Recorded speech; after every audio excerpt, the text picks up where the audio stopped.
मुल्ला नसरुद्दीन के घर आया फटा हुआ कोट। एक बार की बात है, एक ऐसे गांव में जहां सूरज की रोशनी और लोगों के चेहरों पर मुस्कान दोनों ही भरपूर थीं, वहां मुल्ला नसरुद्दीन रहते थे। मुल्ला अपनी बुद्धिमत्ता, हास्य और कभी-कभी अपनी अजीबोगरीब हरकतों के लिए जाने जाते थे, जो अक्सर लोगों को सोचने पर मजबूर कर देती थीं। उनका घर गांव के बीचों बीच था, हमेशा खुला रहता था और अक्सर मेहमानों से गुलजार रहता था। एक दिन गांव के सबसे अमीर और सबसे प्रभावशाली व्यक्ति शेख फरीद ने एक शानदार दावत का आयोजन किया। शेख फरीद अपनी भव्य दावतों के लिए मशहूर थे, जहां सबसे बेहतरीन खाना, संगीत और सबसे कीमती कपड़े पहने मेहमान आते थे। गांव के हर सम्मानित व्यक्ति को न्योता मिला था और मुल्ला नसरुद्दीन भी उनमें से एक थे। मुल्ला को निमंत्रण मिला तो वे खुश हुए, लेकिन उनके मन में एक अजीब सी चिंता भी थी। उनके पास दावत में पहनने के लिए कोई नया या अच्छा कपड़ा नहीं था। उनके पास बस एक पुराना घिसा पिटा कोट था, जिसमें कई जगह से धागे निकल रहे थे और एक बड़ा सा छेद भी था। उनकी पत्नी फातिमा ने उन्हें समझाया, मुल्ला, आप इस फटे हुए कोट में शेख फरीद की दावत में कैसे जा सकते हैं? लोग क्या कहेंगे? यह हमारी इज्जत का सवाल है। मुल्ला मुस्कुराए और अपनी मूंछों पर ताव देते हुए बोले, फातिमा, इज्जत कपड़ों से नहीं बल्कि अंदरूनी गुणों से होती है। और फिर यह कोट मेरा सबसे वफादार दोस्त है, इसने मेरे साथ कई साल बिताए हैं। फातिमा ने सिर धुन लिया। वह जानती थी कि मुल्ला को समझाना पत्थर पर पानी डालने जैसा है। दावत का दिन आ गया। गांव के सभी लोग अपने सबसे अच्छे लिबास में शेख फरीद के भव्य महल में पहुंचे। महल की सीढ़ियों पर कदम रखते ही मेहमानों की आंखें चमक उठती थीं। रेशमी कपड़े, जगमगाते गहने और इत्र की मनमोहक खुशबू से सारा माहौल महक रहा था। जब मुल्ला नसरुद्दीन अपने पुराने फटे हुए कोट में महल में पहुंचे तो माहौल में एक अजीब सी चुप्पी छा गई। द्वारपाल ने उन्हें एक अजीब नजर से देखा, जैसे वह सोच रहा हो कि यह कौन गरीब आदमी गलती से दावत में आ गया है। कुछ मेहमानों ने कानाफूसी करनी शुरू कर दी। देखो, मुल्ला किस हाल में आए हैं। एक ने फुसफुसाया, दूसरे ने जोड़ा, शायद उनके पास पहनने के लिए कुछ और नहीं था। शेख फरीद ने मुल्ला को देखा और उनके चेहरे पर एक हल्की सी नाराजगी आ गई, लेकिन उन्होंने कुछ कहा नहीं। उन्होंने मुल्ला को बस एक कोने में बैठने का इशारा किया। खाना परोसा जाने लगा। मेज पर तरह तरह के स्वादिष्ट व्यंजन थे, जिनकी खुशबू पूरे कमरे में फैल रही थी। मेहमान एक दूसरे से बातें करते हुए खाने का लुत्फ ले रहे थे, लेकिन मुल्ला को कोई नहीं पूछ रहा था। उन्हें कोई ध्यान नहीं दे रहा था। वे बस चुपचाप अपनी जगह पर बैठे रहे। कोई उन्हें खाना भी नहीं दे रहा था। मुल्ला ने यह सब देखा और उनके चेहरे पर एक हल्की सी मुस्कान आ गई, जैसे वह कोई गहरा रहस्य जानते हों। कुछ देर बाद उन्होंने अपनी सीट से उठकर मेज की तरफ जाना शुरू किया। सभी मेहमानों की नजरें उन पर टिक गईं। मुल्ला सीधे एक बड़े से परोसे हुए चावल के ढेर के पास पहुंचे और एक चम्मच उठाया। सभी लोग हैरान थे कि मुल्ला क्या करने वाले हैं। क्या वह बिना पूछे खाना लेंगे? लेकिन मुल्ला ने कुछ और ही किया। उन्होंने चावल का एक बड़ा चम्मच लिया और अपने फटे हुए कोट के उस बड़े छेद में डाल दिया। फिर उन्होंने पास रखी कबाब की थाली से एक कबाब उठाया और उसे भी कोट के छेद में डाल दिया। यह देखकर सभी मेहमानों की आंखें फटी रह गईं। शेख फरीद भी अपनी कुर्सी से उठ गए। मुल्ला, यह आप क्या कर रहे हैं? शेख फरीद ने हैरान होकर पूछा। मुल्ला नसरुद्दीन ने मुस्कुराते हुए अपनी मूंछों पर ताव दिया और अपने कोट को देखा, जैसे वह उसका कोई प्यारा बच्चा हो। अब पहेली आती है। मुल्ला क्या ऐसा जवाब देते हैं जिससे सब मेहमान चुप हो जाते हैं? मुल्ला ने सभी मेहमानों पर एक नजर डाली, फिर अपने कोट की तरफ देखा और बड़े शांत स्वर में बोले, जनाब, जब से मैं इस दावत में आया हूं, किसी ने मुझे पूछा नहीं।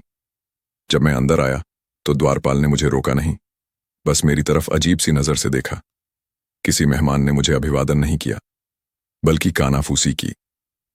और जब खाना परोसा गया तो मुझे किसी ने नहीं पूछा कि मैं क्या खाऊंगा। मुझे लगा कि शायद मेरे इस पुराने और फटे हुए कोट को ही इस दावत में असली निमंत्रण मिला है, क्योंकि इसी की वजह से सब मेरी तरफ देख रहे हैं।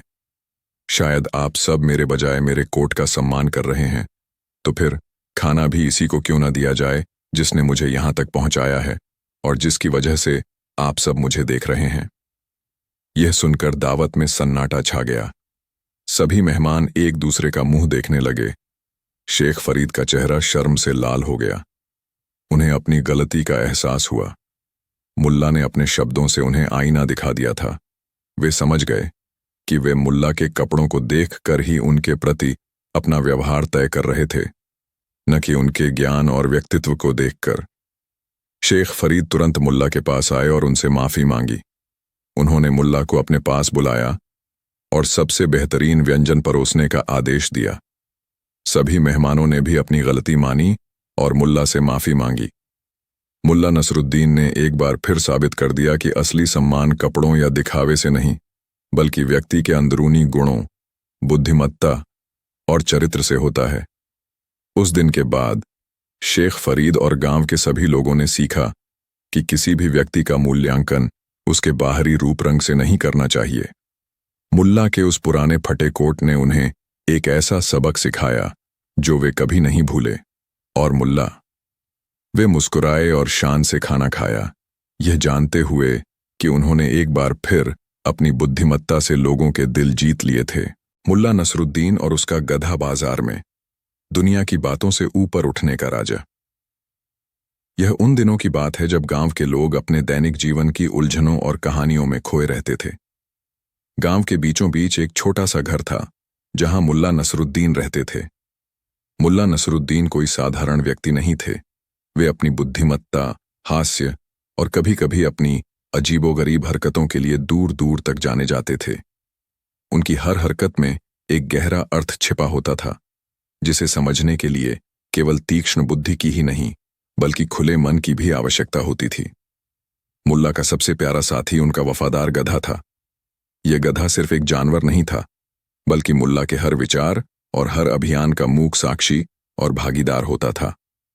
उसकी बड़ी बड़ी आंखें मानो मुल्ला के हर शब्द और हर भावना को समझती थीं। एक सुनहरी सुबह, जब सूरज की किरणें पहाड़ों की चोटियों को चूम रही थीं और हवा में ताजगी घुली हुई थी, मुल्ला नसरुद्दीन अपने घर के आंगन में खड़े थे। उनका गधा पास ही घास चर रहा था और मुल्ला गहरी सोच में डूबे हुए थे। उनके माथे पर हल्की सी चिंता की लकीरें थीं, लेकिन उनकी आंखों में हमेशा की तरह शरारत और गहरी समझ की चमक मौजूद थी। उन्हें गांव के बाजार जाना था, कुछ जरूरी सामान खरीदना था, जैसे गेहूं, दाल और कुछ सब्जियां। और हां, मुल्ला के लिए बाजार जाना सिर्फ खरीदारी नहीं था, बल्कि लोगों से मिलना जुलना, नई कहानियां सुनना और सुनाना और मानव स्वभाव का अध्ययन करना भी था। लेकिन पिछले कुछ समय से मुल्ला ने एक बात पर गौर किया था। गांव में लोग उनकी हर छोटी बड़ी बात पर टिप्पणी करने लगे थे। यह टिप्पणी चाहे अच्छी हो या बुरी, इसका उनके मन पर एक अजीब सा प्रभाव पड़ रहा था। अगर वह चुपचाप बैठते तो लोग कहते, मुल्ला आजकल बहुत उदास रहते हैं, क्या बात है, कहीं कोई परेशानी तो नहीं है। अगर वह जोर से हंसते तो लोग कहते, मुल्ला को इतनी खुशी किस बात की है, जरूर कुछ छिपा रहे हैं या किसी का मजाक उड़ा रहे हैं। अगर वह जल्दी घर लौटते तो लोग कहते, मुल्ला आज जल्दी क्यों आ गए, क्या कोई काम नहीं था या थक गए। और अगर वह देर से लौटते तो लोग कहते, मुल्ला देर तक कहां भटकते रहते हैं, कोई काम धंधा नहीं है इन्हें, बस आवारागर्दी करते हैं। मुल्ला जानते थे कि यह मानव स्वभाव है, लोगों का काम ही है बोलना, राय देना। हर व्यक्ति अपनी अपनी दुनिया में जीता है और उसी के नजरिए से सब कुछ देखता है। वे अक्सर दूसरों को अपनी सोच के तराजू में तौलते रहते हैं, लेकिन कभी कभी ये बातें इतनी ज्यादा हो जाती थीं कि मन में अशांति पैदा करने लगती थीं। और मुल्ला को लगा कि इस प्रवृत्ति को समझना और दूसरों को भी समझाना जरूरी है। आज मुल्ला ने सोचा कि क्यों ना इस समस्या का एक मजेदार और यादगार समाधान खोजा जाए। उन्होंने एक प्रयोग करने का फैसला किया, एक ऐसा प्रयोग जिससे वह यह साबित कर सकें कि दुनिया की बातों का कोई अंत नहीं है और असली समझदारी अपने भीतर के संतुलन और शांति में है, न कि दूसरों की राय को संतुष्ट करने में। मुल्ला ने अपने गधे की पीठ थपथपाई। अरे मेरे प्यारे दोस्त, उन्होंने गधे से कहा। उनकी आवाज में एक हल्की सी शरारत थी। आज तुझे और मुझे मिलकर एक ऐसा सबक सिखाना है जो लोग जिंदगी भर याद रखेंगे। आज हमें यह साबित करना है कि अगर हम लोगों की हर बात पर ध्यान देने लगे तो हम कभी अपनी राह पर चल ही नहीं पाएंगे। हम बस दूसरों की उम्मीदों का बोझ ढोते रह जाएंगे। गधा अपनी बड़ी बड़ी आंखों से मुल्ला की तरफ देखता है, मानो सब कुछ समझ रहा हो और इस अभियान के लिए पूरी तरह तैयार हो। मुल्ला ने अपना पुराना लेकिन मजबूत थैला उठाया, जिसे वह बाजार से सामान लाने के लिए इस्तेमाल करते थे। यह थैला भी मुल्ला की तरह ही अनुभवी और कई कहानियों का गवाह था। पहला प्रयोग। मुल्ला गड्ढे पर बैठे। मुल्ला ने अपने प्रयोग की शुरुआत की। उन्होंने फैसला किया कि आज वह गड्ढे पर बैठकर बाजार जाएंगे। यह सबसे सामान्य और आरामदायक तरीका था जिसे गांव के कई लोग अपनाते थे। गड्ढे पर बैठकर जाने में सुविधा थी और थकान भी कम होती थी, खासकर जब उन्हें बाजार से भारी सामान लाना होता था। मुल्ला हल्के फुल्के मूड में गधे पर चढ़ गए और लगाम पकड़ी। चल मेरे दोस्त, आज हमें एक लंबा सफर तय करना है, ज्ञान का सफर। मुल्ला ने गड्ढे को आगे बढ़ने का इशारा किया। गधा धीरे धीरे अपने कदमों से धूल उड़ाता हुआ आगे बढ़ने लगा। मुल्ला उसकी पीठ पर आराम से बैठे थे, चारों ओर के नजारों का आनंद ले रहे थे। हवा में पक्षियों का चहचहाना और खेतों की ताजी खुशबू उनके मन को शांत कर रही थी। मुल्ला अपने चेहरे पर एक हल्की मुस्कान लिए हुए थे, जैसे वह जानते हों कि आगे क्या होने वाला है। जैसे ही वे गांव के बाहरी हिस्से से गुजरे, उन्हें कुछ किसान मिले जो अपने खेतों की तरफ जा रहे थे। किसानों ने मुल्ला और उनके गड्ढे को देखा। उनकी नजरें मुल्ला पर टिक गईं। देखो देखो, एक किसान ने अपने साथी से फुसफुसाते हुए कहा, लेकिन उसकी आवाज इतनी तेज थी कि मुल्ला आसानी से सुन सकते थे। मुल्ला नसरुद्दीन कितने आलसी हैं, इतने बड़े भारे आदमी हैं और इस बेचारे छोटे से गड्ढे पर बोझ डाल रखा है। इस बेचारे जानवर पर कितना अत्याचार कर रहा है, उसे जरा भी तरस नहीं आता। दूसरा किसान भी सिर हिलाते हुए सहमत हुआ। हाँ, बिल्कुल सही कह रहे हो। बेचारा गधा कितना थक जाता होगा। मुल्ला को तो पैदल चलना चाहिए, गड्ढे को आराम देना चाहिए। इतनी धूप में इस छोटे से जानवर पर सवारी करना कहाँ की अक्लमंदी है। यह तो बेजुबान पर जुल्म है। तीसरे किसान ने जोड़ा, इन्हें तो शर्म आनी चाहिए। खुद तो आराम से बैठे हैं और बेजुबान जानवर पर जुल्म कर रहे हैं। शायद इन्हें लगता है कि लोग इनकी ये हरकतें देखेंगे नहीं। मुल्ला ने उनकी बातें सुनी। उनके चेहरे पर एक हल्की सी लेकिन गहरी मुस्कान आ गई। उन्होंने कुछ कहा नहीं। वे जानते थे कि उनका पहला प्रयोग सफल रहा था। लोगों ने बोलना शुरू कर दिया था, ठीक वैसे ही जैसा उन्होंने सोचा था। उन्हें इस बात पर कोई आश्चर्य नहीं हुआ।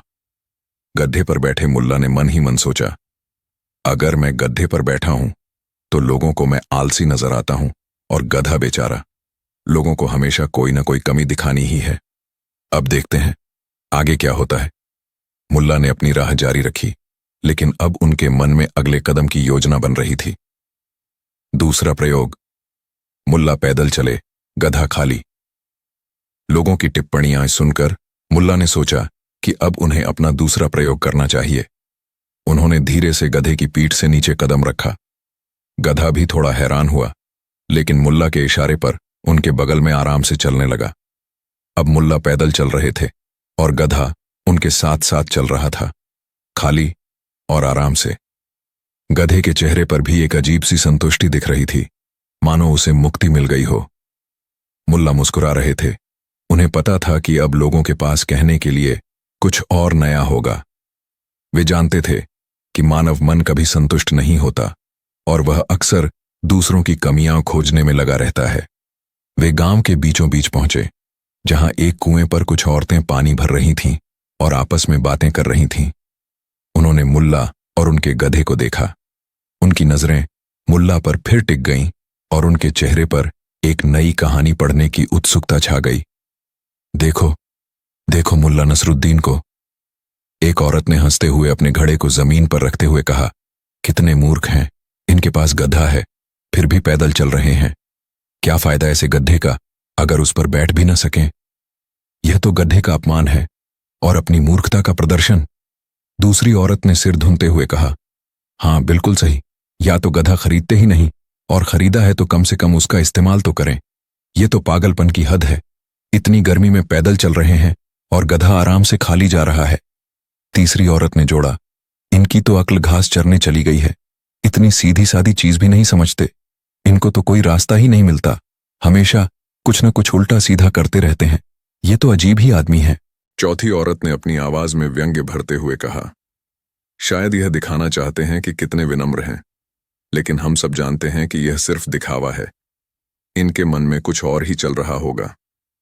कौन जाने क्या खिचड़ी पका रहे हैं। मुल्ला के चेहरे पर एक और हल्की लेकिन गहरी मुस्कान आती है।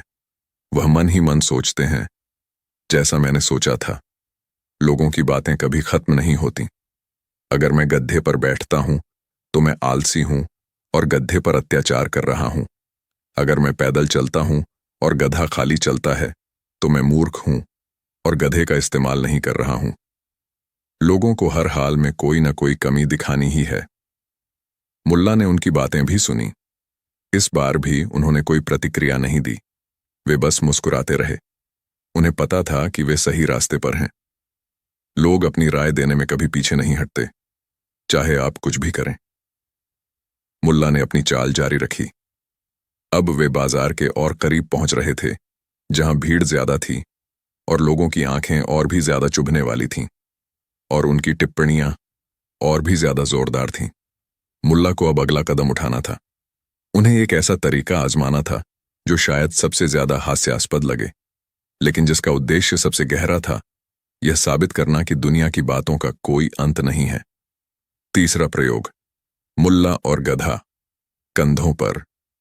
लोगों की लगातार बदलती टिप्पणियों को सुनकर मुल्ला ने एक और, शायद सबसे अनोखा और हास्यास्पद तरीका आजमाने का फैसला किया। उन्होंने सोचा, अगर लोग हर हाल में बोलेंगे ही, तो क्यों ना कुछ ऐसा किया जाए कि वे सोचने पर मजबूर हो जाएं और इस बात की गहराई को समझें कि उनकी बातों का कोई आधार नहीं होता। ये मुल्ला का मास्टर स्ट्रोक था, एक ऐसा कदम जो लोगों की तर्कहीनता को बेनकाब कर देगा। मुल्ला ने कुछ देर सोचा। उनके चेहरे पर शरारत भरी मुस्कान तैर रही थी। फिर उन्होंने एक गहरी सांस ली और अपने गधे की तरफ देखा। मेरे प्यारे दोस्त, उन्होंने गधे से कहा, अब हमें कुछ ऐसा करना है जिसे देखकर लोग अपनी आंखें मलते रह जाएंगे और सोचने पर मजबूर हो जाएंगे कि वे कितनी जल्दी अपनी राय बदल देते हैं। गधा अपनी बड़ी बड़ी आंखों से मुल्ला को देखता रहा, मानो कह रहा हो, जो हुक्म मेरे मालिक। मैं आपके हर अभियान में आपका साथी हूं, चाहे वह कितना भी अजीब क्यों ना हो। मुल्ला ने धीरे धीरे गधे को उठाया, जैसे कि वह उसे अपने कंधों पर उठा रहे हों। यह एक मुश्किल काम था, लेकिन मुल्ला ने इसे इस तरह किया कि वह मजबूत दिखें। भले ही गधा उनके कंधों पर पूरी तरह से न हो, लेकिन देखने वाले को लगे कि वे उसे उठा रहे हैं या उसे इस तरह सहारा दे रहे हैं कि वह उनके कंधों पर झुका हुआ है। गधे के पैरों को मुल्ला ने अपने हाथों में थाम लिया और उसे अपने शरीर से सटाकर रखा, जिससे यह दृश्य और भी विश्वसनीय और हास्यास्पद लगे। जैसे ही मुल्ला और उनका कंधों पर लदा गधा बाजार की ओर बढ़े, लोगों की भीड़ उन्हें देखकर हैरान रह गई। पहले तो लोगों ने सोचा कि उन्होंने कुछ गलत देखा है। उन्होंने अपनी आंखें मलीं, एक दूसरे को छुटकी काटी, फिर से देखा, लेकिन नहीं, मुल्ला और उनका गधा उसी अनोखी और अविश्वसनीय मुद्रा में आगे बढ़ रहे थे। हे भगवान, एक दुकानदार ने अपनी दुकान से बाहर झांकते हुए अपने माथे पर हाथ रखते हुए कहा, मैंने अपनी जिंदगी में कभी ऐसा नजारा नहीं देखा। मुल्ला नसरुद्दीन को क्या हो गया है? क्या वे सचमुच पागल हो गए हैं? ऐसा भी कोई करता है भला? यह तो दुनिया का सबसे 8वां अजूबा है। एक दूसरी औरत ने, जो अपने बच्चों के साथ बाजार आई थी, अपने बच्चों की आंखों पर हाथ रखते हुए कहा, देखो देखो, मुल्ला ने तो हद ही कर दी। एक बेजुबान जानवर को अपने कंधों पर उठा रखा है। यह तो बेजुबान पर जुल्म है। और इस गधे को भी क्या हो गया है? यह भी मुल्ला की मूर्खता में शामिल हो गया है। यह तो जानवरों के साथ क्रूरता है। एक और आदमी ने ठहाका लगाते हुए कहा, यह तो मुल्ला की असली मूर्खता है। खुद तो गधे पर बैठना नहीं चाहते और न ही उसे खाली चलने देना चाहते हैं, तो अब उसे अपने कंधों पर उठा लिया। यह तो दुनिया का सबसे बड़ा पागलपन है। ऐसा मूर्ख मैंने आज तक नहीं देखा। इसे तो पागलखाने भेजना चाहिए।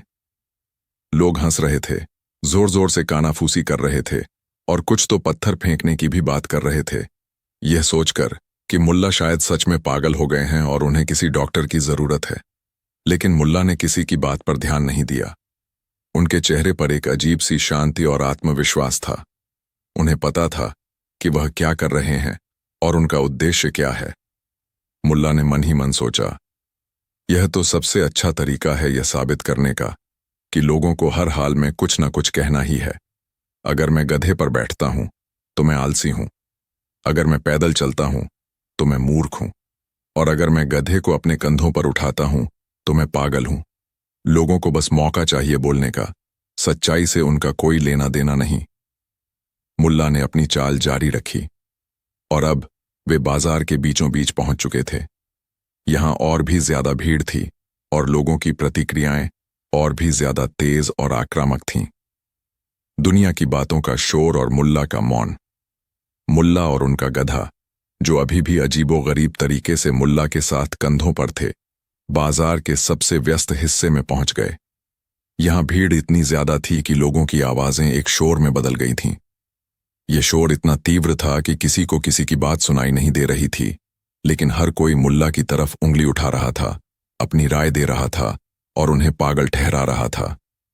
देखो देखो, क्या पागलपन है, इसने तो पूरे गांव का नाम डुबो दिया। मुल्ला का दिमाग फिर गया है, इसे तो बांध कर रखना चाहिए, इससे पहले कि यह किसी और को नुकसान पहुंचाए। यह तो बेचारे गधे पर अत्याचार है, उसे जमीन पर चलने दो मुल्ला, तुम पर शर्म आती है, तुम तो इंसान कहलाने के लायक नहीं हो। यह आदमी तो पूरे गांव का मजाक बन गया है, इसने तो सारी हदें पार कर दी हैं, इसे तो गांव से बाहर निकाल देना चाहिए। शर्म करो मुल्ला, शर्म करो, अपनी उम्र का तो लिहाज करो। हर तरफ से आवाजें आ रही थीं, गालियां दी जा रही थीं और कुछ लोग तो उनके करीब आकर उनके कपड़े खींचने की कोशिश भी कर रहे थे।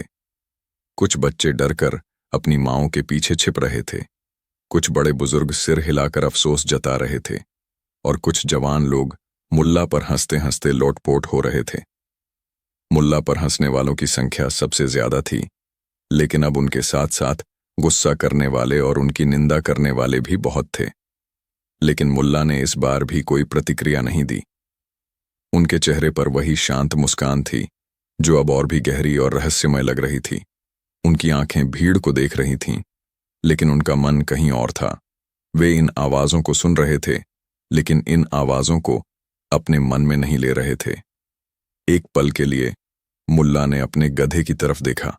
गधा भी थोड़ा परेशान दिख रहा था। वह इस शोर शराबे और लोगों के गुस्से से शायद तंग आ गया था। मुल्ला ने उसे प्यार से थपथपाया, मानो कह रहे हों, सब्र करो मेरे दोस्त, यह शोर भी शांत हो जाएगा और हम जल्द ही अपनी मंजिल तक पहुंच जाएंगे और लोगों को एक बड़ा सबक सिखाएंगे। मुल्ला ने आखिरकार एक दुकान के सामने रुककर गधे को धीरे से नीचे उतारा। गधा राहत की सांस लेता है, जैसे उसे एक बड़े बोझ से मुक्ति मिल गई हो। लोगों ने सोचा कि शायद मुल्ला को अब अक्ल आ गई है और वे अब उनसे जवाब मांगेंगे। अरे मुल्ला, एक आदमी ने चिल्लाकर कहा, तुम्हें क्या हो गया था? क्यों कर रहे थे ऐसी बेवकूफी भरी हरकतें? तुम्हें जरा भी शर्म नहीं आती? तुमने तो पूरे गांव का मजाक बनवा दिया। अब बताओ, क्यों कर रहे थे यह सब? भीड़ अब भी उनके इर्द गिर्द खड़ी थी। सभी जवाब का इंतजार कर रहे थे। उनके चेहरे पर जिज्ञासा, गुस्सा और मजाक का मिश्रण था। मुल्ला ने एक गहरी सांस ली और अपनी मूंछों पर ताव दिया। उनके चेहरे पर अब एक गंभीर भाव था। उनकी आंखें चमक रही थीं, मानो ज्ञान का प्रकाश उनमें भरा हो। उन्होंने धीरे से बोलना शुरू किया। उनकी आवाज शांत थी, लेकिन इतनी दमदार कि शोर शराबे के बावजूद हर कोई उन्हें सुन सके। उनकी आवाज में एक अजीब सी शक्ति थी जो भीड़ को शांत करने की क्षमता रखती थी। मुल्ला का जवाब, दुनिया की बातों से ऊपर रहने की समझदारी। मुल्ला ने अपनी बातें शुरू की। उनकी आवाज में न तो गुस्सा था और न ही चिड़चिड़ापन, बल्कि गहरी समझदारी और करुणा थी जो सीधे दिल को छू रही थी। मेरे प्यारे दोस्तों, मुल्ला ने भीड़ को संबोधित करते हुए कहा, आज सुबह जब मैं अपने घर से बाजार के लिए निकला तो मेरे मन में एक सवाल था। मैंने सोचा, क्यों ना आज इस सवाल का जवाब ढूंढा जाए, और यह सवाल आप सभी के लिए भी है। यह सवाल मानव स्वभाव के बारे में है और इस बात के बारे में कि हम दूसरों की राय को अपनी खुशी पर कितना हावी होने देते हैं। भीड़ में हर कोई उत्सुकता से मुल्ला को देख रहा है। वे अपनी सांस रोके हुए हैं, यह जानने के लिए कि मुल्ला क्या कहेंगे और इस अजीबोगरीब व्यवहार का क्या अर्थ था। सबसे पहले मुल्ला ने अपनी उंगली उठाते हुए कहा, मैं अपने गड्ढे पर बैठकर निकला। कुछ देर बाद मैंने देखा कि कुछ लोग मुझे देखकर कह रहे थे, देखो मुल्ला को, कितने आलसी हैं, इस बेचारे गड्ढे पर कितना बोझ डाल रखा है। उन्होंने कहा कि मुझे पैदल चलना चाहिए, गधे को आराम देना चाहिए। भीड़ में से कुछ लोग सिर हिलाते हैं। उन्हें याद आता है कि उन्होंने यही कहा था। उनके चेहरों पर थोड़ी शर्मिंदगी दिखती है, क्योंकि उन्हें अपनी ही बातें याद आ रही थीं। उनकी बात सुनकर मुल्ला ने आगे कहा, मैंने सोचा शायद वे सही कह रहे हैं, तो मैंने गधे से उतरकर उसके बगल में चलना शुरू किया। लेकिन फिर क्या हुआ? जब मैं गांव के बीच में पहुंचा तो कुछ और लोग मुझे देखकर हंसने लगे। उन्होंने कहा, देखो मुल्ला को, कितने मूर्ख हैं, गधा होते हुए भी पैदल चल रहे हैं। क्या फायदा ऐसे गधे का अगर उस पर बैठ भी न सकें। भीड़ में से कुछ लोग अब असहज होने लगते हैं, एक दूसरे का मुंह देखने लगते हैं। उन्हें अपनी दोहरी बातें याद आ रही थीं और वे समझ रहे थे कि मुल्ला ने उन्हें कैसे फंसाया है। मुल्ला ने एक पल का विराम लिया, अपनी नजरें भीड़ में घुमाईं और फिर अपनी आवाज में थोड़ा और जोर देते हुए कहा, और फिर जब मैंने देखा कि लोग हर हाल में बोल ही रहे हैं, चाहे मैं कुछ भी करूं, चाहे मैं गधे पर बैठूं या पैदल चलूं, तो मैंने सोचा क्यों ना कुछ ऐसा किया जाए कि वे सोचने पर मजबूर हो जाएं और इस बात की गहराई को समझें कि उनकी बातों का कोई आधार नहीं होता। मैंने अपने गधे को अपने कंधों पर उठा लिया, या कम से कम ऐसा दिखाने की कोशिश की। और फिर आप सबने देखा कि क्या हुआ। आप सब मुझ पर हंसे, मुझे पागल कहा, मुझ पर पत्थर फेंकने की बातें की। आप सबने मुझे हर हाल में गलत ठहराया। भीड़ अब पूरी तरह से शांत है, हर कोई मुल्ला की बात ध्यान से सुन रहा है। कुछ लोगों के चेहरे पर अब शर्मिंदगी, पछतावा और गहरी सोच के भाव दिख रहे हैं। वे समझ रहे हैं कि मुल्ला ने उन्हें कैसे उनके ही शब्दों में फंसाया है और कैसे उनकी राय कितनी अस्थिर और विरोधाभासी थी। मुल्ला ने अपनी नजरें भीड़ में घुमाईं और फिर एक गहरी सांस ली। पहेली का उत्तर, मुल्ला ने कैसे साबित किया कि दुनिया की बातों से ऊपर रहना ही समझदारी है। मुल्ला ने धीरे धीरे लेकिन स्पष्ट और आत्मविश्वास भरे शब्दों में कहा, मेरे प्यारे दोस्तों, आज मैंने आप सबको यह साबित करने के लिए यह सब किया कि आप कुछ भी कर लो, दुनिया आपको कभी संतुष्ट नहीं कर पाएगी। आप गधे पर बैठो, लोग बोलेंगे कि आप आलसी हो। आप गधे के बगल में चलो, लोग बोलेंगे कि आप मूर्ख हो। और अगर आप गधे को अपने कंधों पर उठा लो तो भी लोग बोलेंगे कि आप पागल हो। लोगों की बातों का कोई अंत नहीं है और न ही उनकी राय का कोई स्थिर आधार। वे अपनी सुविधा और अपने मूड के हिसाब से अपनी राय बदल देते हैं। इसलिए सबसे बड़ी समझदारी इसी में है कि आप अपनी अंतरात्मा की आवाज सुनो। वही करो जो आपको सही लगता है, जो आपको खुशी देता है और जो किसी को नुकसान न पहुंचाए। दुनिया की बातों को बस हवा के झोंके की तरह गुजर जाने दो। उनसे सीखो, लेकिन उनसे प्रभावित मत हो। यही दुनिया की बातों से ऊपर रहना और समझदारी से जीना है। अपनी जिंदगी की बागडोर अपने हाथों में रखो, दूसरों की राय के भरोसे मत छोड़ो। यह सुनकर भीड़ में सन्नाटा पसरा हुआ है। हर कोई मुल्ला की बातों से स्तब्ध है। उनके चेहरे पर गहरी सोच, पछतावा और आत्मज्ञान के भाव हैं। वे समझ गए हैं कि मुल्ला ने सिर्फ एक मजाक नहीं किया, बल्कि उन्हें एक गहरा और जीवन बदलने वाला सबक सिखाया था। मुल्ला ने सिर्फ अपने तर्क से नहीं, बल्कि अपने अनुभव से उन्हें ज्ञान दिया था और उस ज्ञान को उन्होंने सीधे उनके दिल में उतार दिया था। मुल्ला ने अपने गधे की पीठ थपथपाई, मुस्कुराए और कहा, चलो मेरे दोस्त, हमारा काम हो गया। आज हमने ज्ञान का बीज बो दिया है। ज्ञान की गूंज और जीवन का सबक। मुल्ला नसरुद्दीन अपने गड्ढे पर आराम से बैठकर घर लौट रहे थे। इस बार कोई उन्हें देखकर कुछ नहीं कह रहा था। बाजार में लोग अभी भी उनकी बातों पर विचार कर रहे थे। कुछ लोग शर्मिंदा थे, कुछ सोच में डूबे थे और कुछ ने मुस्कुराते हुए मुल्ला को जाते देखा उनके प्रति सम्मान से भर गए थे। उन्हें एहसास हो गया था कि मुल्ला ने उन्हें कितना गहरा और अनमोल सबक सिखाया था। उस दिन के बाद गांव में बहुत कुछ बदल गया।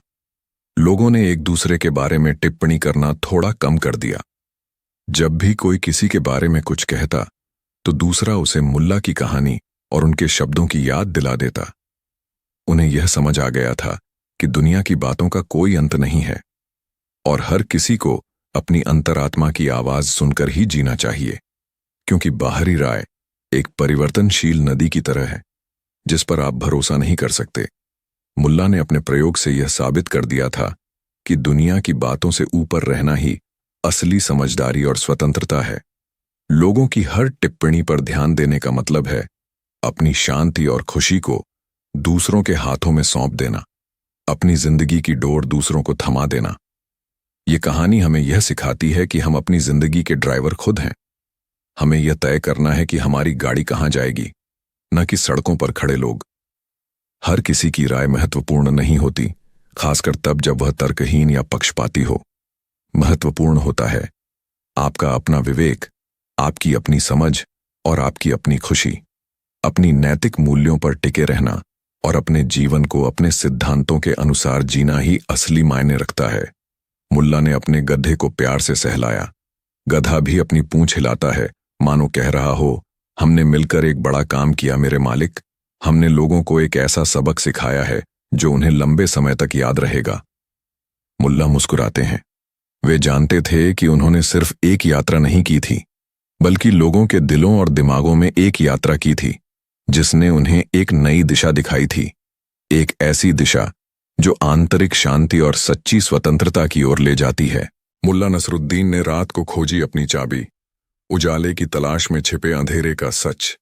यह उन दिनों की बात है जब गांव में मुल्ला नसरुद्दीन अपनी बुद्धिमत्ता, हास्य और कभी-कभी अपनी अजीबो-गरीब हरकतों के लिए दूर दूर तक जाने जाते थे। उनका गांव हरा भरा था, जहां लोग सादगी और मेहनत से अपना जीवन बिताते थे। मुल्ला का घर गांव के बाहरी छोर पर था, एक छोटी सी कुटिया जिसमें उनका दिल बसता था।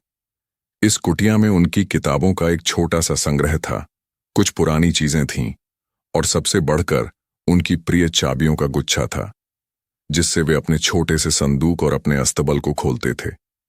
ये चाबियां मुल्ला के लिए सिर्फ धातु के टुकड़े नहीं थे, बल्कि उनके छोटे से संसार की सुरक्षा और व्यवस्था का प्रतीक थीं। एक दिन सूरज ढल चुका था और चांद अपनी चांदी सी रोशनी फैला रहा था। गांव में बिजली की व्यवस्था नहीं थी, इसलिए शाम होते ही घर और सड़कें दियों और लालटेनों की रोशनी में सिमट जाते थे। मुल्ला नसरुद्दीन दिन भर के कामों से थके हारे अपने घर लौटे।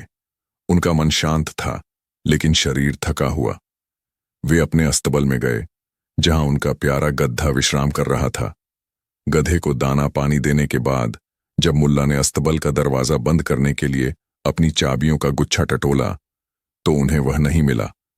मुल्ला ने अपनी जेबें टटोलीं, कमर में बंधी थैली जांची और यहां तक कि अपने पगड़ी के किनारों को भी देखा, लेकिन चाबियां नदारद थीं। एक पल के लिए उनके माथे पर चिंता की लकीरें आईं। उन चाबियों में उनके घर के एक पुराने संदूक की चाबी भी थी, जिसमें कुछ महत्वपूर्ण कागजात और थोड़े बहुत सिक्के रखे थे। अब रात हो चुकी थी और अंधेरा इतना घना था कि जमीन पर गिरी सुई भी खोजना मुश्किल था। मुल्ला ने अपने घर के अंदर कुछ देर चाबियां खोजीं। उन्होंने दिए की रोशनी में एक एक कोने को छाना, हर मेज और अलमारी को देखा, लेकिन चाबियां कहीं नहीं मिलीं। उनकी पत्नी फातिमा, जो हमेशा मुल्ला के अजीब स्वभाव को समझती थीं, ने देखा कि मुल्ला परेशान है। क्या हुआ मुल्ला? फातिमा ने पूछा। मेरी चाबियां खो गई हैं फातिमा, मुल्ला ने चिंतित स्वर में कहा। लगता है कहीं बाहर गिर गई होंगी, फातिमा ने कहा। पर बाहर तो घना अंधेरा है, आप इतनी रात को कहां खोजेंगे? मुल्ला ने थोड़ी देर सोचा, फिर उन्होंने एक विचार बनाया। उन्होंने अपने घर का सबसे बड़ा लालटेन उठाया, उसमें तेल भरा और उसे जलाया। लालटेन की रोशनी में उनका आंगन जगमगा उठा। यह रोशनी इतनी तेज थी कि वह सड़क के एक हिस्से को भी प्रकाशित कर रही थी, जहां गांव का एकमात्र बिजली का खंभा खड़ा था, जो सिर्फ गांव के मुखिया के घर को बिजली देता था, और उसके नीचे एक बल्ब लगा रहता था जो कभी कभी जलता था। आज वह बल्ब नहीं जल रहा था, लेकिन मुल्ला ने अपने लालटेन की रोशनी से उस जगह को रोशन कर दिया। मुल्ला लालटेन लेकर अपने घर से बाहर निकले और सीधे उस जगह पर पहुंचे जहां लालटेन की रोशनी सबसे तेज पड़ रही थी, यानी अपने घर के बाहर सड़क पर जहां रोशनी बिखरी हुई थी। वे झुककर जमीन पर चाबियां खोजने लगे। उनकी चाल में एक अजीब सी तेजी थी, मानो उन्हें यकीन हो कि चाबियां वहीं मिल जाएंगी। कुछ देर बाद गांव के कुछ लोग वहां से गुजरे। उन्होंने देखा कि मुल्ला नसरुद्दीन लालटेन की रोशनी में जमीन पर कुछ खोज रहे हैं। मुल्ला का यह नजारा देखकर वे हैरान हुए। अरे मुल्ला, इस आधी रात को क्या खोज रहे हो? एक पड़ोसी जिसका नाम अली था ने पूछा। मुल्ला ने खोजते हुए जवाब दिया, मेरी चाबियां खो गई हैं अली, उन्हें ही खोज रहा हूं। अली और बाकी पड़ोसी भी मदद करने के लिए रुक गए। उन्होंने भी मुल्ला के साथ जमीन पर चाबियां खोजनी शुरू कर दी। वे सब मुल्ला की मदद करने को उत्सुक थे, क्योंकि मुल्ला गांव में सभी के प्रिय थे। पहेली, लोग पूछते हैं, चाबी कहां खोई थी? मुल्ला, अंधेरे में, पर खोज उजाले में कर रहा हूं। ऐसा क्यों करते हैं मुल्ला, जबकि उन्हें पता है कि चाबी वहां नहीं है?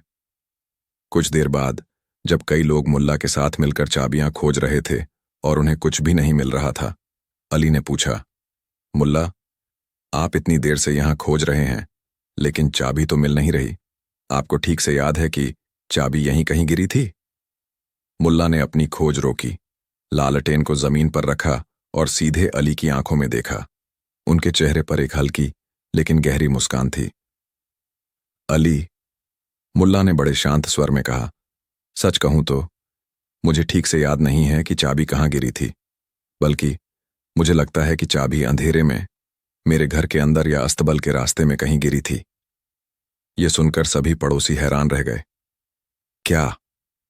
अली ने अविश्वास से कहा, अगर चाबी अंधेरे में कहीं और गिरी थी तो आप यहां रोशनी में क्यों खोज रहे हैं मुल्ला? यह तो बेवकूफी है। यहां खोजने का क्या फायदा जब आपको पता है कि चाबी यहां नहीं है? मुल्ला ने अपनी मूंछों पर ताव दिया और भीड़ में मौजूद सभी लोगों पर एक नजर डाली। उनके चेहरे पर अब एक गंभीर भाव था और उनकी आंखों में ज्ञान की गहरी चमक थी। वे जानते थे कि अब सही समय आ गया है अपने सबक को समझाने का। मुल्ला ने धीरे धीरे लेकिन स्पष्ट शब्दों में कहा, मेरे प्यारे दोस्तों, मैं जानता हूं कि मेरी चाबी अंधेरे में कहीं और खोई थी। मैं यह भी जानता हूं कि उसे अंधेरे में खोजना बहुत मुश्किल है, लगभग असंभव। लेकिन मैं यहां रोशनी में इसलिए खोज रहा हूं क्योंकि यहां खोजना आसान है। यहां मुझे दिखाई देता है, यहां मैं उम्मीद कर सकता हूं कि कुछ मिलेगा, भले ही वह गलत जगह ही क्यों ना हो। यह सुनकर सभी पड़ोसी एक दूसरे का मुंह देखने लगे। पहले तो उन्हें मुल्ला की बात अजीब लगी, लेकिन फिर धीरे धीरे उन्हें इसका गहरा अर्थ समझ आने लगा। मुल्ला ने एक पल का विराम लिया और अपनी बात को और स्पष्ट किया। ठीक इसी तरह हमारी जिंदगी में भी अक्सर ऐसा ही होता है। हमारी असली समस्याएं, हमारी असली परेशानियां और हमारी खुशी की चाबियां अक्सर हमारे भीतर के अंधेरे में खोई होती हैं। वे हमारी आदतों में, हमारी सोच में, हमारे व्यवहार में या हमारे रिश्तों की उलझनों में छिपी होती हैं। लेकिन हम उन अंधेरी जगहों पर खोजना पसंद नहीं करते, क्योंकि वहां आत्मचिंतन की आवश्यकता होती है, वहां कठिनाई होती है, वहां अपनी कमियों का सामना करना पड़ता है। अपनी गलतियों को देखना, अपनी आदतों को बदलना या मुश्किल बातचीत करना हमें पसंद नहीं आता। इसके बजाय हम अपनी समस्याओं का समाधान उजाले में खोजना शुरू कर देते हैं। हम दूसरों में कमियां ढूंढते हैं, बाहरी परिस्थितियों को दोष देते हैं, आसान रास्तों की तलाश करते हैं या ऐसे समाधान खोजते हैं जो हमें तुरंत सुकून दें, भले ही वे हमारी असली समस्या का समाधान न हों। हम बाहरी दिखावे में खुशी खोजते हैं, जबकि असली खुशी हमारे भीतर होती है। उदाहरण के लिए मुल्ला ने समझाया, जब कोई व्यक्ति दुखी होता है तो वह अक्सर अपने दुख का कारण बाहर खोजता है। मेरे पास पैसा नहीं है, मेरे दोस्त अच्छे नहीं हैं, यह दुनिया खराब है।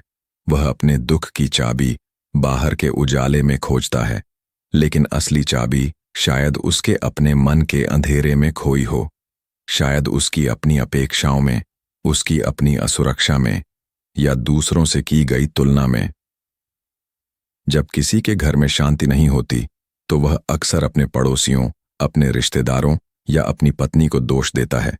वह समाधान बाहर खोजता है, लेकिन असली चाबी शायद उसके अपने व्यवहार में, उसकी अपनी समझदारी में या उसकी अपनी बातचीत के तरीके में छिपी हो। आज मेरी खोई हुई चाबी एक प्रतीक है।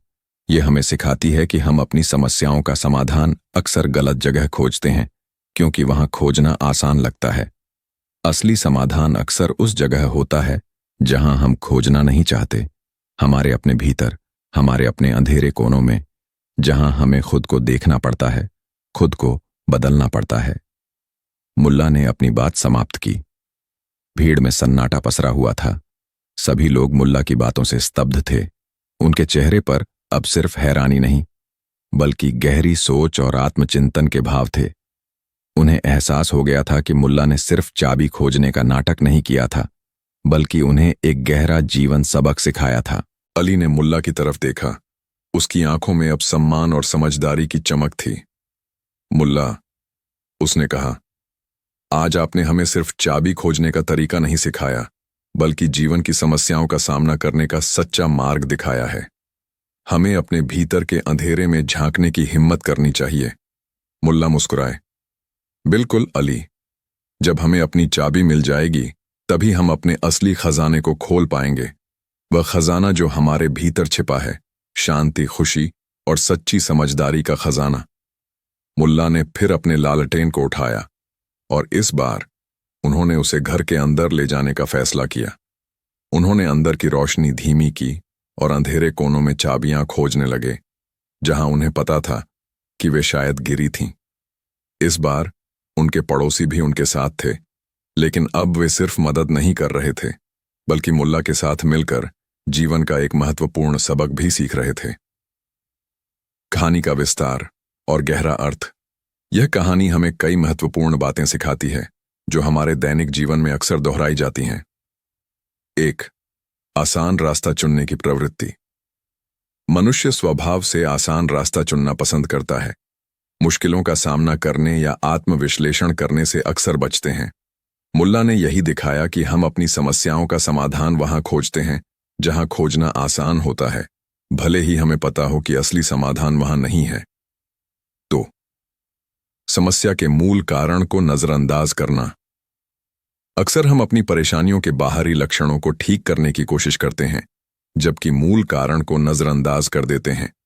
जैसे, अगर कोई रिश्ता खराब हो रहा है, तो हम अपने पार्टनर को बदलने की सोचते हैं, बजाय इसके कि अपने व्यवहार या अपेक्षाओं में बदलाव लाएं। मुल्ला ने यही समझाया कि असली चाबी यानी समस्या का मूल कारण अक्सर अंधेरे में, यानी हमारे अपने आंतरिक स्वभाव में छिपा होता है। 3. आत्मचिंतन की कमी। अंधेरा हमारे भीतर की वह जगह है जहां हम अपनी कमियों, अपनी गलतियों, अपनी असुरक्षाओं और अपनी अज्ञानता का सामना करते हैं।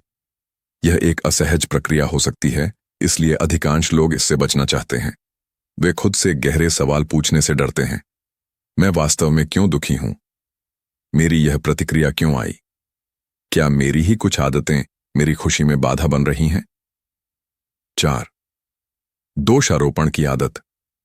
जब हम अपनी समस्याओं का समाधान उजाले में खोजते हैं, तो अक्सर दूसरों पर या बाहरी परिस्थितियों पर दोष मढ़ देते हैं। इससे हमें क्षणिक राहत मिलती है, लेकिन समस्या बनी रहती है। मुल्ला ने यह दिखाया कि जब हम अपनी चाबी बाहर खोजते हैं, तो हम अक्सर दूसरों पर उंगली उठाते हैं, जबकि चाबी हमारे अपने हाथों से गिरी होती है। 5. सतही समाधानों पर निर्भरता। हम अक्सर ऐसे सतही समाधानों पर निर्भर रहते हैं जो हमें तुरंत अच्छा महसूस कराएं, लेकिन दीर्घकालिक रूप से समस्या को हल न करें। जैसे तनाव होने पर टीवी देखना या खाना खाना, बजाय इसके कि तनाव के मूल कारण को समझकर उसे हल करें। मुल्ला की चाबी खोजना एक सतही क्रिया थी, जबकि असली समाधान आत्मचिंतन में था। 6. ज्ञान का आंतरिक स्रोत। मुल्ला की कहानी हमें यह भी बताती है कि असली ज्ञान और समाधान हमारे भीतर ही होता है। हमें खुद को जानने, खुद को समझने और खुद को बदलने की हिम्मत करनी चाहिए। यह अंधेरा ही वह जगह है जहां हम सच्ची आत्म खोज कर सकते हैं। इस कहानी के माध्यम से मुल्ला नसरुद्दीन ने अपने गांव वालों को और हम सभी को एक ऐसा गहरा जीवन सबक सिखाया जो सदियों से प्रासंगिक है। जब भी हम किसी समस्या का सामना करें तो हमें रुककर खुद से यह सवाल पूछना चाहिए, क्या मैं अपनी चाबी सही जगह खोज रहा हूं या मैं उजाले में खोज रहा हूं, क्योंकि वहां खोजना आसान है जबकि मेरी चाबी अंधेरे में खोई है। यह कहानी हमें प्रेरित करती है कि हम अपनी समस्याओं के मूल कारणों का सामना करें, अपने भीतर झांकें, अपनी आदतों का विश्लेषण करें और उन मुश्किल रास्तों पर चलने की हिम्मत करें जहां आत्मसुधार और आत्मज्ञान छिपा है।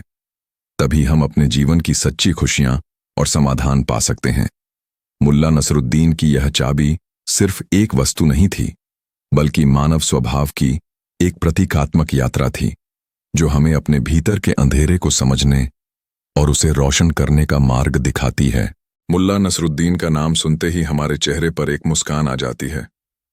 वह सिर्फ एक व्यक्ति नहीं, बल्कि एक विचार है, एक परंपरा है जो सदियों से मौखिक रूप से चली आ रही है। उनका जन्म संभवतः 13वीं शताब्दी में तुर्की के होका गांव में हुआ था, लेकिन उनकी कहानियां तुर्की की सीमाओं को लांघकर पूरे मध्य पूर्व, एशिया और यहां तक कि यूरोप में भी फैल गईं। हर संस्कृति ने उन्हें अपना लिया, उन्हें अपनी भाषा और अपनी परिस्थितियों के अनुसार ढाल लिया। मुल्ला नसरुद्दीन कभी एक साधारण ग्रामीण किसान होते हैं, कभी एक बुद्धिमान न्यायाधीश, कभी एक शिक्षक और कभी सिर्फ एक सीधा साधा आदमी जो दुनिया की विचित्रताओं पर टिप्पणी करता है। उनकी कहानियां हमें हंसाती हैं, सोचने पर मजबूर करती हैं और जीवन की जटिलताओं को एक सरल लेकिन गहरी नजर से देखने का मौका देती है। आइए हम मुल्ला नसरुद्दीन के कुछ यादगार किस्सों की यात्रा पर चलते हैं। पौंड, मुल्ला की गद्दी और पड़ोसी का धोखा। एक बार मुल्ला नसरुद्दीन को अपने पड़ोसी से अपनी गद्दी उधार लेनी पड़ी। पड़ोसी, जो थोड़ा चालाक और कंजूस था, हमेशा मुल्ला को नीचा दिखाने का कोई मौका नहीं छोड़ता था। मुल्ला को एक जरूरी काम के लिए शहर जाना था और उनकी अपनी गद्दी बीमार थी। मुल्ला पड़ोसी के घर गए और बोले, भाईजान, क्या आप अपनी गद्दी मुझे एक दिन के लिए उधार दे सकते हैं? मुझे शहर जाकर कुछ सामान लाना है। पड़ोसी ने तुरंत बहाना बनाना शुरू कर दिया। अरे मुल्ला जी, काश मैं आपकी मदद कर पाता, लेकिन मेरी गद्दी तो अभी अभी कहीं चली गई है, मुझे खुद नहीं पता वो कहाँ है। मुल्ला को लगा कि पड़ोसी झूठ बोल रहा है, लेकिन उन्होंने कुछ नहीं कहा। वे अभी वापस मुड़ने ही वाले थे कि अचानक घर के अंदर से गद्दी की तेज आवाज सुनाई दी। हे हों। पड़ोसी का चेहरा शर्म से लाल हो गया। मुल्ला ने मुस्कुराते हुए पड़ोसी की ओर देखा और कहा, भाईजान, लगता है आपकी गद्दी आपसे ज्यादा समझदार है। वो खुद बता रही है कि वो घर पर ही है। पड़ोसी को अपनी चोरी पकड़ी जाने पर बेहद शर्मिंदगी महसूस हुई। मुल्ला ने शांत भाव से कहा, क्या आपको लगता है कि मैं अपनी गद्दी की आवाज पहचान नहीं सकता? पड़ोसी ने सिर झुका लिया और बिना कुछ कहे गद्दी को बाहर ले आया। मुल्ला ने गद्दी ली और मुस्कुराते हुए शहर की ओर चल पड़े। रास्ते भर वे सोचते रहे कि लोग कितनी आसानी से सच्चाई को छिपाने की कोशिश करते हैं, लेकिन सच्चाई हमेशा सामने आ ही जाती है। नैतिक शिक्षा, झूठ ज्यादा देर तक छिप नहीं सकता। डो, मुल्ला का शोरबा और भिखारी। एक बार मुल्ला नसरुद्दीन अपने घर पर स्वादिष्ट शोरबा बना रहे थे। उसकी खुशबू दूर दूर तक फैल रही थी। एक भिखारी, जो कई दिनों से भूखा था, मुल्ला के घर के सामने से गुजरा और उसे शोरबे की खुशबू से बहुत भूख लगी। उसने दरवाजा खटखटाया। मुल्ला ने दरवाजा खोला। भिखारी ने नम्रता से पूछा, मालिक, क्या आप मुझे थोड़ा सा शोरबा दे सकते हैं? मैं बहुत भूखा हूं। मुल्ला, जो अपनी चीजों को बांटने में थोड़े हिचकिचाते थे, ने सोचा कि कैसे इस भिखारी को बिना कुछ दिए टाल दिया जाए। उन्होंने कहा, मैं तुम्हें शोरबा नहीं दे सकता, लेकिन तुम इसके धुएं को सूंघ सकते हो। इसकी खुशबू ही काफी है। भिखारी थोड़ा निराश हुआ, लेकिन उसने कुछ नहीं कहा। वह वहीं दरवाजे पर खड़ा हो गया और शोरबे के धुएं को गहरी सांस लेकर सूंघने लगा। थोड़ी देर बाद उसने मुल्ला से कहा, शुक्रिया मुल्ला जी, मैंने आपके शोरबे की खुशबू का आनंद ले लिया है। अब मेरा भुगतान कहाँ है? मुल्ला हैरान रह गए। भुगतान? किस बात का भुगतान? उन्होंने पूछा। भिखारी ने जवाब दिया, मैंने आपके शोरबे की खुशबू का आनंद लिया है तो अब आप मेरे पैसे का शोर सुनिए। और उसने अपनी जेब से कुछ सिक्के निकाले और उन्हें आपस में खनखनाने लगा। मुल्ला को अपनी गलती का एहसास हुआ। उन्होंने मुस्कुराते हुए कहा, तुम सही कहते हो मेरे दोस्त। अगर तुम शोरबे की खुशबू से तृप्त हो सकते हो तो मैं सिक्कों की आवाज से अमीर हो सकता हूं। मुल्ला ने भिखारी को अंदर बुलाया और उसे दिल खोलकर शोरबा खिलाया। नैतिक शिक्षा। जैसा दोगे वैसा पाओगे। दूसरों के साथ वैसा ही व्यवहार करो जैसा तुम उनसे अपने लिए चाहते हो। 3. मुल्ला और उनकी आधी रोटी। एक बार मुल्ला नसरुद्दीन एक बेकरी से ताजी रोटी लेकर आ रहे थे। रास्ते में उन्हें एक गरीब आदमी मिला जो उदास और भूखा लग रहा था। गरीब आदमी ने मुल्ला से हाथ जोड़कर कहा, मालिक, मुझे बहुत भूख लगी है। क्या आप मुझे कुछ खाने के लिए दे सकते हैं? मुल्ला ने अपनी रोटी को देखा। वह पूरी रोटी उस गरीब आदमी को देने में थोड़ा हिचकिचा रहे थे क्योंकि उन्हें खुद भी भूख लगी थी। उन्होंने सोचा, अगर मैं पूरी रोटी दे देता हूं तो मुझे क्या मिलेगा? उन्होंने एक क्षण सोचा और फिर एक कैंची निकाली जो वे हमेशा अपनी जेब में रखते थे। पता नहीं क्यों मुल्ला के पास अक्सर अजीबोगरीब चीजें होती थीं। उन्होंने रोटी को ठीक आधे में काटा और एक आधा हिस्सा गरीब आदमी को दे दिया। गरीब आदमी ने खुशी खुशी रोटी ले ली और मुल्ला को धन्यवाद दिया। मुल्ला ने अपनी आधी रोटी खाते हुए सोचा, मैंने बहुत अच्छा काम किया। मैंने एक भूखे आदमी की मदद की और अपनी भूख भी मिटाई। ये एक बहुत अच्छा समझौता था। कुछ ही देर बाद मुल्ला को एक और गरीब आदमी मिला जो पहले वाले से भी ज्यादा भूखा लग रहा था। उसने भी मुल्ला से खाना मांगा। मुल्ला ने अपनी बची हुई आधी रोटी को देखा। अब वह उसे और काटने में असमर्थ थे क्योंकि वह बहुत छोटी हो चुकी थी। उन्होंने सोचा, काश मैंने पहले पूरी रोटी दे दी होती। अब मेरे पास देने के लिए कुछ नहीं है। वह दूसरे गरीब आदमी को खाली हाथ लौटाने के लिए मजबूर हुए। मुल्ला को बहुत बुरा लगा। उन्होंने अपनी आधी रोटी खाते हुए सोचा, आज मुझे एक महत्वपूर्ण सबक मिला। कभी कभी हमें पूरा देना चाहिए क्योंकि अगर हम उसे हिस्सों में बांटने की कोशिश करते हैं तो अंत में हमारे पास देने के लिए कुछ नहीं बचता। नैतिक शिक्षा। कभी कभी उदारता का अर्थ पूरी तरह से देना होता है, न कि टुकड़ों में। 4. मुल्ला और न्याय की तराजू। मुल्ला नसरुद्दीन एक छोटे से गांव के न्यायाधीश भी थे। वे अपने फैसलों के लिए जाने जाते थे जो अक्सर अपरंपरागत लेकिन न्यायसंगत होते थे। एक बार 2 आदमी उनके पास एक विवाद लेकर आए। एक आदमी का दावा था कि दूसरे ने उसकी गद्दी चुरा ली है। दूसरा आदमी कसम खा रहा था कि गद्दी उसकी अपनी है। दोनों के पास अपनी अपनी कहानी थी और कोई ठोस सबूत नहीं था। मुल्ला ने दोनों की बातें ध्यान से सुनी। फिर उन्होंने कहा, ठीक है, मैं इस मामले पर फैसला सुनाने के लिए थोड़ा समय लूंगा। अगले दिन उन्होंने दोनों आदमियों को बुलाया और कहा, मैंने मामले पर विचार किया है। अब मैं गद्दी को बुलाऊंगा और वह खुद बताएगी कि उसका असली मालिक कौन है। दोनों आदमी और गांव के लोग हैरान रह गए। गद्दी कैसे बोल सकती है? मुल्ला ने गद्दी को बुलाया और उसके सामने एक टोकरी में ताजी घास रखी। गद्दी ने तुरंत टोकरी में मुंह डाला और घास खाने लगी। मुल्ला ने दोनों आदमियों से कहा, अब तुम दोनों एक एक करके गद्दी को पुकारो। गद्दी जिसके पास जाएगी वही उसका असली मालिक होगा। पहला आदमी आगे बढ़ा और गद्दी को अपने नाम से पुकारा, हे मेरी गद्दी, इधर आ। गद्दी ने घास खाना जारी रखा और कोई प्रतिक्रिया नहीं दी। फिर दूसरा आदमी आगे बढ़ा और गद्दी को अपने नाम से पुकारा, हे मेरी प्यारी गद्दी, इधर आ। गद्दी ने फिर भी कोई प्रतिक्रिया नहीं दी और घास खाने में व्यस्त रही। मुल्ला ने गहरी सांस ली और कहा, यह अजीब बात है। गद्दी किसी के पास नहीं जा रही है। इसका मतलब है कि या तो दोनों में से कोई भी इसका असली मालिक नहीं है या फिर गद्दी इतनी भूखी है कि उसे मालिक की परवाह नहीं है। गांव के लोग हंसने लगे। मुल्ला ने फिर कहा, अब मैं एक और तरीका आजमाता हूं। तुम दोनों में से जो भी गद्दी के पास जाएगा और उसे कंधे पर उठाएगा वही उसका असली मालिक होगा। पहला आदमी आगे बढ़ा और कोशिश की कि गद्दी को कंधे पर उठाए, लेकिन गद्दी बहुत भारी थी और वह उसे उठा नहीं पाया। फिर दूसरा आदमी आगे बढ़ा और उसने भी कोशिश की, लेकिन वह भी असफल रहा।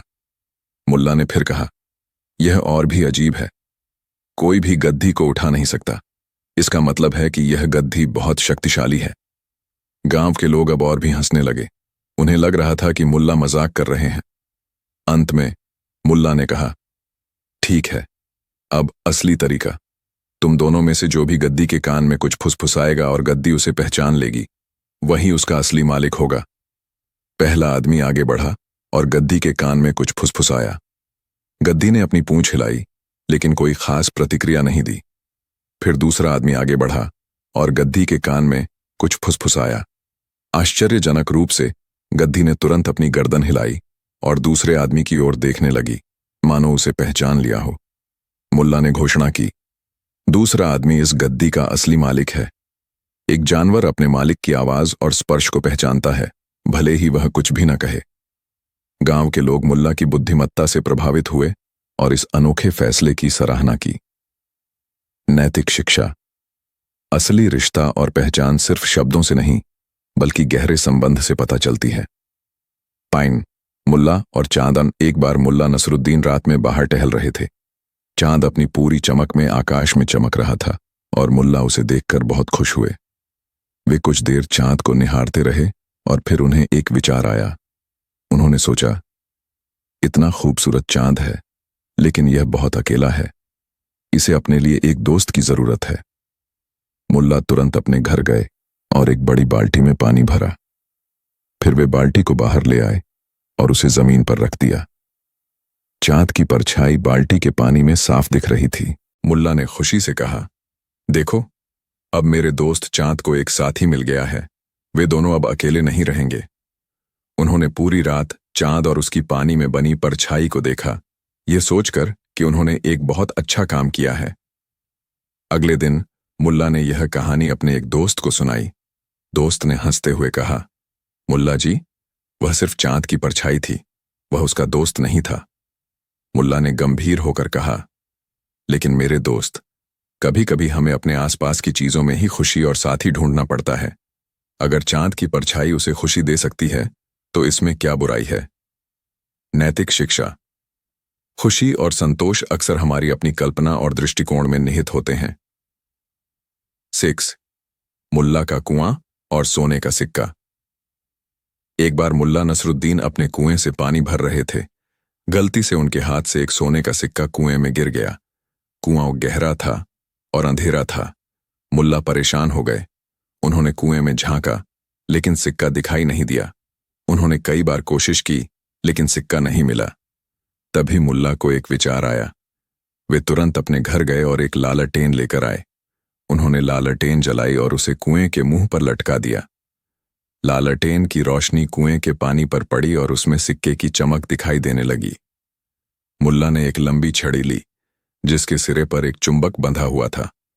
उन्होंने सावधानी से छड़ी को कुएं में डाला और चुंबक से सिक्के को बाहर निकाल लिया। जब उनके एक पड़ोसी ने यह देखा, तो उसने पूछा, मुल्ला जी, आपने यह कैसे किया? सिक्का तो इतना गहरा था। मुल्ला ने मुस्कुराते हुए कहा, मेरे दोस्त, जब हम किसी समस्या का समाधान चाहते हैं, तो हमें सीधे अंधेरे में नहीं झांकना चाहिए। हमें पहले रोशनी लानी चाहिए, ताकि हम देख सकें कि हमें क्या ढूंढना है। नैतिक शिक्षा। समस्या को सीधे हल करने की बजाय पहले स्थिति को समझने और स्पष्टता लाने का प्रयास करें। 7. मुल्ला और 3 चोर। एक बार मुल्ला नसरुद्दीन अपने घर में अकेले थे। देर रात 3 चोर उनके घर में घुस आए। मुल्ला ने उन्हें देख लिया, लेकिन उन्होंने सोने का नाटक किया। चोरों ने घर का तलाशी लेना शुरू किया। वे हर कोने में कुछ मूल्यवान चीज ढूंढ रहे थे। मुल्ला ने चुपचाप एक चोर को देखा, जो उनकी अलमारी खोल रहा था।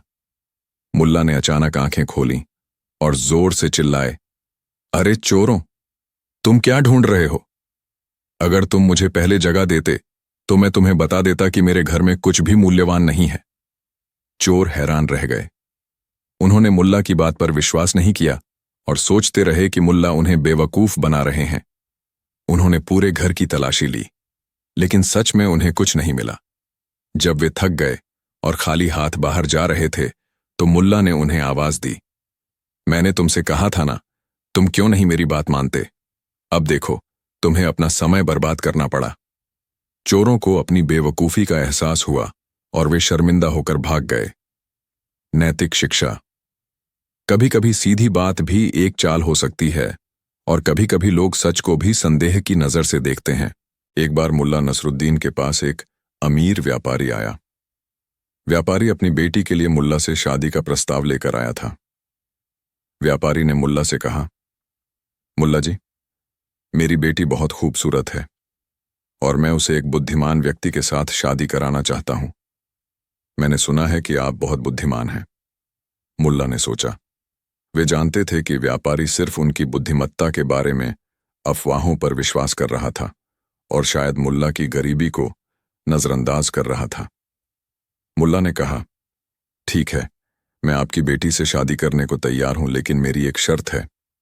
व्यापारी ने पूछा, क्या शर्त है मुल्ला जी? मुल्ला ने जवाब दिया, मुझे शादी से पहले यह जानना होगा कि आपकी बेटी कितनी बुद्धिमान है। मैं चाहता हूं कि वह एक सवाल का जवाब दे। व्यापारी ने कहा, जरूर, मेरी बेटी बहुत पढ़ी लिखी है, आप पूछिए। मुल्ला ने सवाल किया, आपकी बेटी को यह बताना होगा कि एक बार में कितनी रोटी खाई जा सकती है। व्यापारी थोड़ा हैरान हुआ। यह कैसा सवाल था? उसने कहा, मुल्ला जी, यह क्या सवाल है? कोई भी जानता है कि एक बार में जितनी भूख हो उतनी रोटी खाई जा सकती है।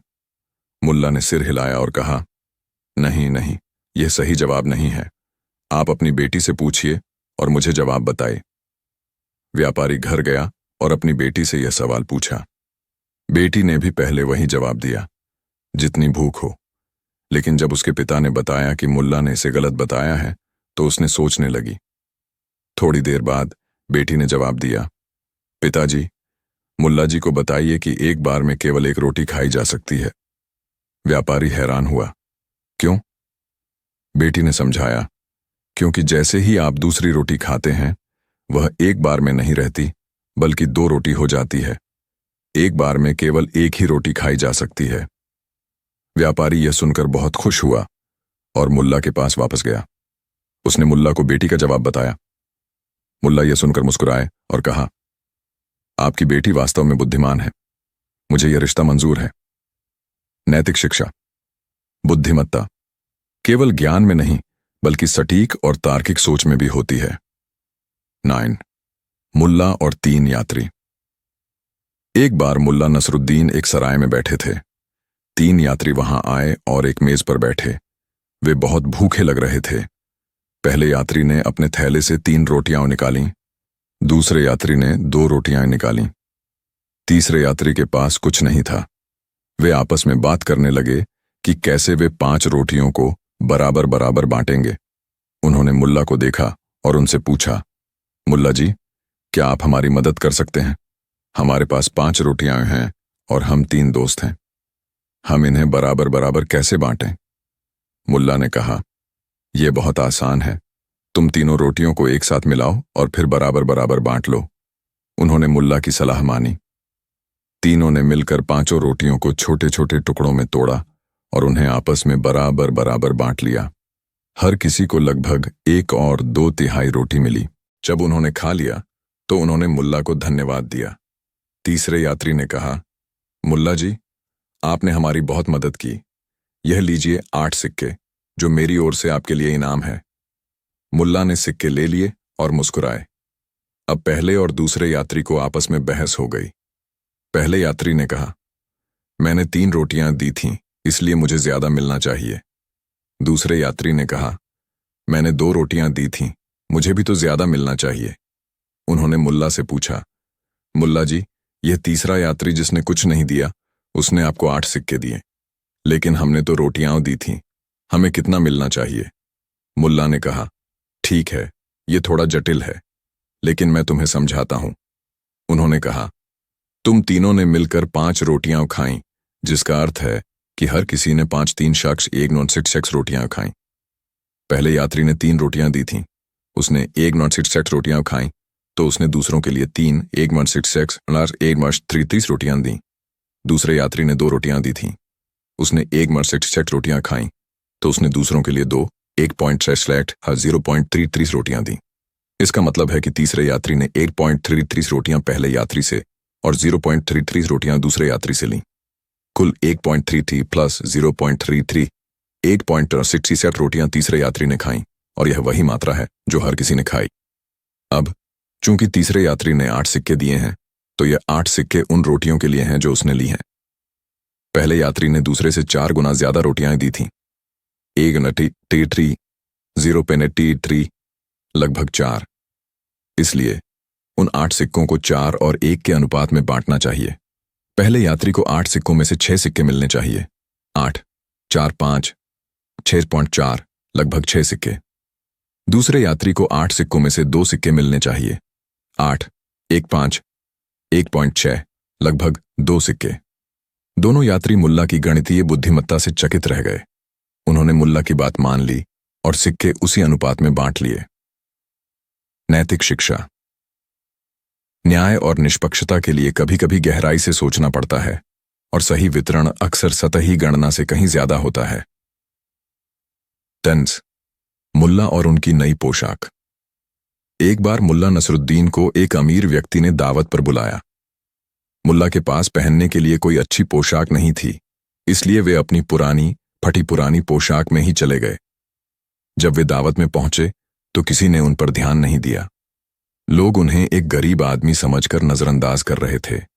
उन्हें बैठने के लिए कोई अच्छी जगह नहीं मिली और खाना परोसने वालों ने भी उन्हें ज्यादा तवज्जो नहीं दी। मुल्ला को यह सब देखकर बहुत बुरा लगा। वे चुपचाप दावत से निकल गए और अपने घर वापस आए। उन्होंने अपनी सबसे अच्छी पोशाक निकाली, जो उन्होंने किसी खास अवसर के लिए बचा रखी थी। यह एक शानदार रेशमी पोशाक थी। मुल्ला ने वह पोशाक पहनी और दावत में वापस गए। इस बार जैसे ही वे अंदर दाखिल हुए, हर कोई उन्हें देखकर हैरान रह गया।